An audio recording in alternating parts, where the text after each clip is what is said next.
నా పెయిన్ నుంచి పూర్తిగా కోలుకోవడం జరిగింది. ఇప్పుడు నేను ఫిజికల్గా యాక్టివిటీస్ అన్నీ చేసుకోగలుగుతున్నాను. నేను గత 7 సంవత్సరాల నుంచి బ్యాక్ పెయిన్తో సఫర్ అవుతున్నారంట. పొద్దున్న లేచినప్పుడు పెయిన్ ఉంటుంది అండ్ నిద్రలో అండ్ ఏదైనా ఫిజికల్ యాక్టివిటీ చేసిన పెయిన్ ఉంటుందంట.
గత 15 రోజుల నుంచి మనం ట్రీట్మెంట్ చేయడం జరుగుతుంది.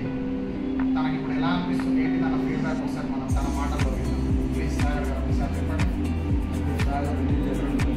నేను గత 7 సంవత్సరాల నుంచి బ్యాక్ పెయిన్తో బాధపడుతున్నాను. నేను ఇన్స్టాగ్రామ్లో చూసి ఇక్కడికి రావడం జరిగింది 15 రోజుల క్రితం.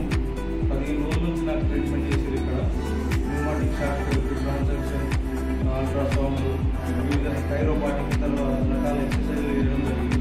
ఇప్పుడు నేను నా పెయిన్ నుంచి పూర్తిగా కోలుకోవడం జరిగింది. ఇప్పుడు నేను ఫిజికల్గా యాక్టివిటీస్ అన్నీ చేసుకోగలుగుతున్నాను. ఉదయం లేచినప్పుడు కానీ